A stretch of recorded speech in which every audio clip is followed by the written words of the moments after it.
Hey guys, Theplayerofx here. Today we're going to go over Usura hicho, the water or ice butterflies.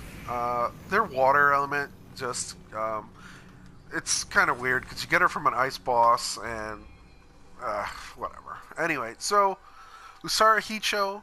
Let's go over its stats real quick. You get your spirit protection, of course, life recovery from purification. So any of the yokai spirit circles, when you do the key pulse and you purify that, you're gonna get some health back. It's pretty good.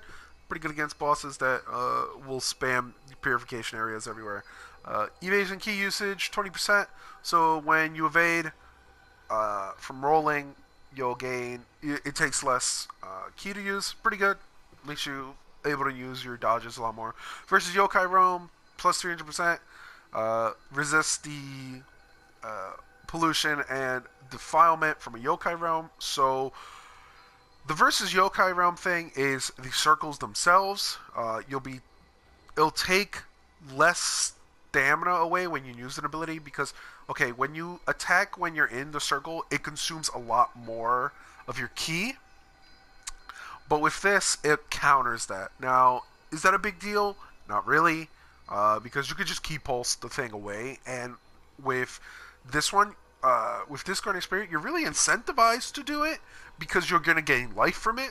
So it's kind of a toss-up of an ability. Water damage plus 15%. That's good. Any of your water-based builds, slap this on, do extra damage. Strong attack key damage. Strong attacks will cause key damage to them. So this is different than break because break, when you hit them with their guard, it does straight up damage to their key bar. But if they don't block, the key will regenerate. You know, so let's say someone drops their guard and you hit them, break will not apply anymore, so their stamina will recover. But with strong attack key damage, if they are blocking, your break will not, you're still going to be able to break their guard, but when they stop blocking, you're still going to be able to do damage to their key. So is break better than strong attack key damage or key damage in general?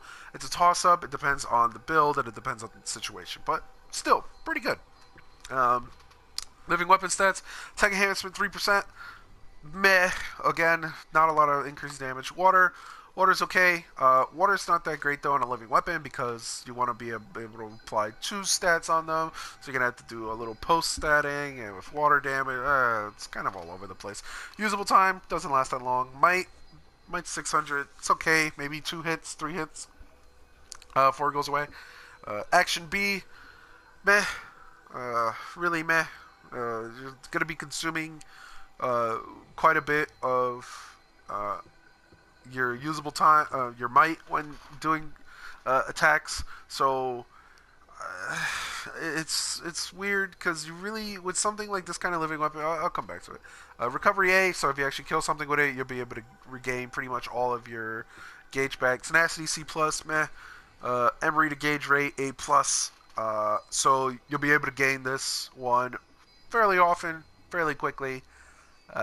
Pretty constantly, every maybe 2-3 kills, you'll be able to use your living weapon. Coming back to what I was talking about, with an action of B on a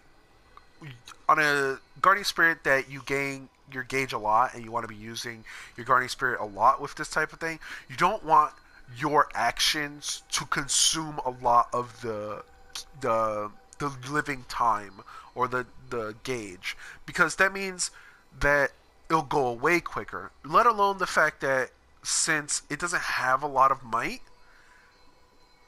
if you get hit while using this thing that you gain quickly, you'll lose it fast. So if you get hit and you do 2 attacks, it might be over. Your Guardian Spirit is done.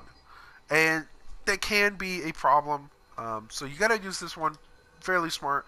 Overall, as you can see, this is very good against other yokai.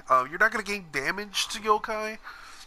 Um, it's a water-based build. You want to break most of the. You want to attack most yokai's ki more than anything because they have a lot of health, and lowering their ki makes them super vulnerable. The water damage is, water-based build, pretty good. And life recovery from purification is great. Let's get over. Let's go over the Guardian Talisman ability. It's a fan attack in front of you. So they disperse out like in a cone in front of you, doing cone damage. Doesn't do a knockdown. It just applies water pretty fast. So let's summon this guy. Ouch. Yeah, it does multiple hits and pushes them back a bit. Um, so it does a big cone in front of him. So it goes to like quite a big cone. You can test it out a bit. It's okay. It takes a while for all the hits to go through and apply the water. So if you're fighting an enemy who is quickly or moving around or away, it won't be able to apply the full water effect. So you might be able to use 2 or 3 talismans before applying the full water. But yeah, guys, that was a water butterfly, and I'll catch you guys in the next one. Bye.